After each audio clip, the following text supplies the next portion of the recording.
Hello and welcome. कैसे हो सभी? आशा करता हूँ कि सभी बहुत अच्छे होंगे। बहुत अच्छे से आप लोग जो है वो अपनी पढ़ाई कर रहे होंगे। नमस्कार, मैं हूँ विजय शर्मा और यूट्यूब के इस करंट अफेयर वाले सेशन में आप सभी का स्वागत है। तो आज हम बात कर रहे हैं करंट अफेयर 13 सितंबर 2025 के मोस्ट इम्पोर्टेंट, जो हर एग्जाम में पूछे जाते हैं। 10% लेके आया हूँ विद एक्सप्लेनेशन। पर डे के हम लोग जो है वो क्वेश्चंस करते हैं, तो मेरे ख्याल से अगर तुम लोग देखोगे तो महीने के 300 से ज्यादा क्वेश्चन जो है वो तुम्हारे हो जाएंगे। इसके अलावा कुछ लॉन्ग वीडियोस भी हम लोग जो बनाए हैं, जैसे अभी आप हमारी प्ले लिस्ट जाके देखोगे तो आज हमने जैसे हमारे जो नए उपराष्ट्रपति बने हैं उनके ऊपर वीडियो बनाया है। इसके अलावा जो नुपुर शौरान है उसकी बायोग्राफी के बारे में वीडियो बनाया है। उम्मीद करता हूँ कि वो वीडियो आप लोग जो है वो जरूर जाके देखेंगे और वीडियो तुम्हें पसंद आएगा। जाओ जाके प्ले लिस्ट चेक करो यार, अब तक प्ले लिस्ट चेक नहीं करी है तो चलिए जल्दी जाइए। ठीक है, रुको रुको रुको भाई, एक बार वीडियो देखो उसके बाद जाना। ठीक है, चलो। तो अभी हम बात कर रहे हैं करंट अफेयर 2025 के, और कब के भैया? तो ये तारीख है 13 सितंबर की। 13 सितंबर के करंट अफेयर के बारे में पढ़ रहे हैं। तो पहला प्रश्न है हमारे माननीय उपराष्ट्रपति के बारे में कि राधा कृष्णन ने, सीपी राधा कृष्णन ने भारत के कौन से नंबर के उपराष्ट्रपति के रूप में जो है वो शपथ ली है। ठीक है, कहाँ के हैं? तमिलनाडु के हैं भैया। और महाराष्ट्र के अंदर क्या थे? ये राज्यपाल के पद पर थे, और अभी इन्होंने जो है उपराष्ट्रपति के पद के रूप में शपथ ली। अभी आप लोगों का क्वेश्चन है कि उपराष्ट्रपति को शपथ कौन दिलाता है, आप लोगों को कमेंट सेक्शन में बताना है। और कौन था जिसको हरा के ये जो है उपराष्ट्रपति बने हैं? कितने वोट मिले हैं? थोड़ा सा आइडिया दे देता हूं कि 400 से ज्यादा इनको वोट मिले हैं। और विपक्ष का जो था वो कौन थे? वो पूर्व न्यायाधीश थे, और उनका नाम जो है आप लोग मुझे कमेंट सेक्शन में बताओगे। तो कौन से नंबर के बने हैं अभी? अभी ये बने हैं 15वें नंबर के। किस नंबर के बने हैं? 15वें नंबर के।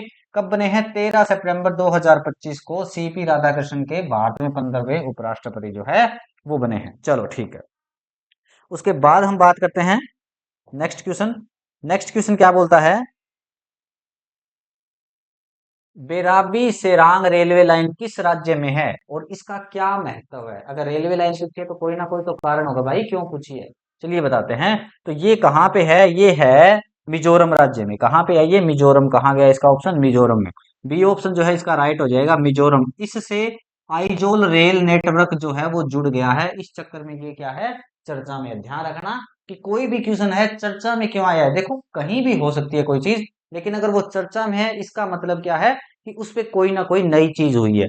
तो यहाँ पर क्या है? मिजोरम के अंदर है ये वाला जो है बेराबी सेरांग रेल लाइन। कहाँ पे है? मिजोरम में है। और आइजोल रेल नेटवर्क से ये क्या हुआ है? जुड़ गया है। तो बी ऑप्शन क्या हो जाएगा इसका राइट आंसर हो जाएगा। चलिए, क्या दे रखा है थोड़ी सी एक्सप्लेन पढ़ना है ना। बेराबी सेरांग रेल लाइन मिजोरम राज्य में है। इससे आइजोल, जो कि राज्य की राजधानी है, अब रेल नेटवर्क से जो है जुड़ गया है। यह पूर्वोत्तर भारत के संपर्क विस्तार के लिए महत्वपूर्ण कदम होगा। यानी कि पूर्वोत्तर भारत जो है, पूर्व में और उत्तर के अंदर जो भारत है उसको जोड़ने में ये मदद करेगा। चलो नेक्स्ट देखते हैं। नेक्स्ट क्वेश्चन है, अगस्त सितंबर 2025 में उपराष्ट्रपति चुनाव के संदर्भ में निम्नलिखित में से कौन सा कथन सही है? मतगणना कब हुई?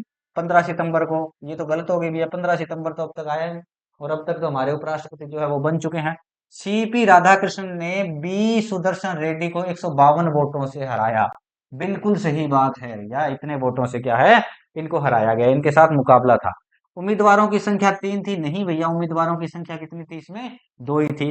चुनाव कोई मतगणना से नहीं हुई क्योंकि उम्मीदवार निर्विरोध थे। निर्विरोध कहाँ होंगे? इनके सामने खड़े थे बी सुदर्शन रेड्डी, जो 152 वोटों से हार गए। ठीक है, तो सीपी राधाकृष्णन ने बी सुदर्शन रेड्डी को 152 वोटों से हराया। चलो, अब देखते हैं इसकी एक्सप्लेनेशन के बारे में कि एक्सप्लेनेशन क्या है इसकी। तो एक्सप्लेनेशन है इसकी कि उपराष्ट्रपति चुनाव में सीपी राधाकृष्णन और बी सुदर्शन रेड्डी के बीच मुकाबला हुआ, और राधाकृष्णन ने करीब 152 वोटों से क्या है, जीत हासिल की, सीपी राधाकृष्णन ने। उसके बाद है नेक्स्ट क्वेश्चन कि शपथ ग्रहण के बाद उपराष्ट्रपति सीपी राधाकृष्णन ने किस स्थान पर महात्मा गांधी को श्रद्धांजलि दी? शपथ ग्रहण कर ली। शपथ ग्रहण करने पर उपराष्ट्रपति ने महात्मा गांधी को श्रद्धांजलि दी, और ये कहाँ पे दी? तो ये दी भैया राजघाट नई दिल्ली में। कहाँ पे दी है? राजघाट नई दिल्ली में। शपथ ग्रहण के बाद उन्होंने राजघाट पर महात्मा गांधी जी को जो है श्रद्धांजलि दी है। चलो भाई, उसके बाद हम बात करते हैं नेक्स्ट क्वेश्चन क्या दे रखा है कि प्रधानमंत्री मोदी ने 13 से 15 सितंबर 2025 में किन गतिविधियों की योजना बनाई है? कि मोदी जी जो है वो 13 से 15 सितंबर तक क्या करेंगे, क्या क्या योजना बनाई है? तो इन्होंने बनाई है भैया नए विश्वविद्यालयों की स्थापना, परियोजनाओं का उद्घाटन और ट्रेन सेवा को हरी झंडी दिखाना, सिर्फ राजनीतिक धरना प्रदर्शन या केवल सांस्कृतिक समारोह है? तो इन्होंने क्या किया है, परियोजनाओं का उद्घाटन करेंगे, कुछ परियोजनाओं का 5 स्टेट के अंदर। कहाँ पे? 5 स्टेट के अंदर, लिख लेना ये अलग से। 5 स्टेट के अंदर ये क्या करेंगे, कुछ परियोजनाओं का उद्घाटन करेंगे और कुछ जो ट्रेन है उनको क्या करेंगे, हरी झंडी दिखाने का काम करेंगे। तो राइट आंसर क्या हो जाएगा, बी हो जाएगा। तो इस यात्रा में प्रधानमंत्री नरेंद्र मोदी विकास परियोजनाओं को उद्घाटित करेंगे और कुछ एक्सप्रेस ट्रेनों को हरी झंडी दिखाकर शुरुआत करेंगे, खास करके पूर्वोत्तर राज्यों में। अभी हम लोगों ने जो पढ़ा था एक क्वेश्चन पूर्वोत्तर राज्यों को जोड़ने वाला, तो वहां पर भी प्रधानमंत्री क्या करेंगे, हरी झंडी दिखाएंगे। उसके बाद नेक्स्ट क्वेश्चन है, खुदरा मुद्रा स्फीति रिटेल इन्फ्लेशन अगस्त 2025 में कितनी रही थी और आरबीआई के लक्ष्य से यह कैसे संबंधित है? देखो, अगर मुद्रा स्फीति जो है वो कम रहती है, 5% से कम रहती है, इसका मतलब क्या है कि महंगाई कंट्रोल में है। लेकिन आरबीआई मानता है कि अगर भैया ये 4% से कम है, तो अगर ये 4% से कम है ना, तो इसका मतलब क्या है, महंगाई कंट्रोल में है। तो भारत की कितनी रही? तो भारत की रही भैया 2.07%, यानी कि लक्ष्य से नीचे। लगभग क्या है, देखो अगस्त में खुदरा मुद्रास्फीति लगभग 2.07% रही, जो कि आरबीआई मुद्रास्फीति लक्ष्य लगभग 4% से नीचे है। मतलब महंगाई जो है वो क्या है भैया, कंट्रोल में है। अभी महंगाई जो है वो कंट्रोल में है। चलिए नेक्स्ट क्या है, राष्ट्रीय लोक अदालत यानी कि नेशनल लोक अदालत 13 सितंबर 2025 को किस उद्देश्य से आयोजित की गई? राष्ट्रीय लोक अदालत, ठीक है, क्वेश्चन मिल सकता है। नेशनल लोक अदालत 13 सितंबर 2025 को किस उद्देश्य से की गई? तो ये की गई ट्रैफिक ई चालानों को सुलझाना, यानी कि बहुत सारे ट्रैफिक के ई चालान जो है वो पेंडिंग में पड़े हैं। और एक चीज और, थोड़े दिन पहले एक न्यूज आई थी कि अगर ई चालान के माध्यम से आप चालान भरते हो तो आपको 50% तक डिस्काउंट भी मिल सकता है। ठीक है, तो चलिए इसके बारे में थोड़ा सा एक्सप्लेनेशन जो है इसकी वो पढ़ लेते हैं। एक्सप्लेनेशन में क्या बोला इसने कि विशेष लोक अदालत इस दिन ट्रैफिक की चालानों से संबंधित हल्के उल्लंघनों को सुलझाने के लिए आयोजित हुई, ताकि जनता का समय बचे और न्याय क्या है वो त्वरित हो सके। नेक्स्ट क्वेश्चन है, 13 से 15 सितंबर के पीएम मोदी के दौरे में कितने राज्यों को शामिल किया गया है? तो ये किया गया है 5 राज्य के। और ये 5 राज्य कौन कौन से हैं? एक तो भैया मिजोरम है, एक मणिपुर है, एक असम है, एक पश्चिम बंगाल है और एक बिहार है। 5 राज्यों में दौरा करेंगे, कुछ परियोजनाओं को हरी झंडी दिखाएंगे, एक तो कुछ परियोजना का उद्घाटन करेंगे, ठीक है, कुछ परियोजना का उद्घाटन करेंगे। इसके अलावा और क्या क्या चीज है, कुछ ट्रेनों को हरी झंडियां दिखाएंगे, कुछ ट्रेन को हरी झंडियां दिखाएंगे। मतलब भारत का जो पूर्वोत्तर भारत जो है ना, उसको जोड़ने का काम करेंगे, ठीक है, झंडियां दिखाएंगे।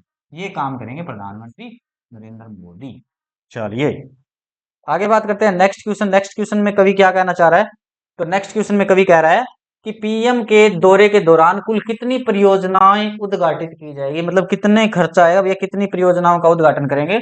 तो 71,850 करोड़ रुपए का, मतलब इतने सारे पैसे की जो परियोजना है उनका उद्घाटन करेंगे। समाचार में कहा गया है कि इन राज्यों में 71,850 करोड़ रुपए की परियोजनाएं जो है वो उद्घाटित की जाएगी। कौन कौन से राज्य थे? वो 5 राज्य जो भी हम लोगों ने पढ़े थे। कौन कौन से थे? एक तो जैसे मणिपुर था, मिजोरम था, पश्चिम बंगाल था, ठीक है। तो ऐसे ऐसे करके जो 5 राज्य थे, उन 5 राज्यों में क्या करेंगे भैया, वो 71,500 यानी कि 71,850 करोड़ रुपए की परियोजनाओं का उद्घाटन करेंगे। नेक्स्ट क्वेश्चन है कि विशेष पार्सल ट्रेन यानी कि स्पेशल पार्सल ट्रेन जाएगी कहां से कहां तक जाएगी? तो ये जाएगी भैया, कश्मीर से सेब लेगी और दिल्ली पहुंचाएगी, कश्मीर से सेब को उठाएगी और दिल्ली पहुंचाएगी। स्पेशल ट्रेन है, क्यों, कारण क्या है इसका? इसका कारण ये है कि जो सेब है वो क्या है, तरोताजा हम लोगों तक पहुंच सके। तो क्या है, कश्मीर के सेब को दिल्ली भेजने के लिए ये स्पेशल ट्रेन जो है वो चलाई गई है। रेल मंत्रालय ने घोषणा करी है कि कश्मीर से अब एक सेब की पार्सल ट्रेन है वो चालू की जाएगी, जो सीधे दिल्ली भेजे जाएंगे, ताकि फ्रूट्स में ताजगी बनी रहे और परिवहन का समय जो है वो कम रहे। तो ये स्पेशल ट्रेन है जो कहाँ से चली है, जम्मू कश्मीर से दिल्ली को लेकर चली है। आशा करता हूँ वीडियो जो है वो पसंद आया है, और अपने दोस्तों के साथ शेयर करना नहीं भूलना आप लोगों को। ज्यादा से ज्यादा वीडियो को शेयर करना है। उम्मीद है आप लोग जो है ऐसा ही करेंगे, और निरंतर आप लोग जो है वो पढ़ते रहें, आगे बढ़ते रहें। भारत माता की जय। जय हिंद।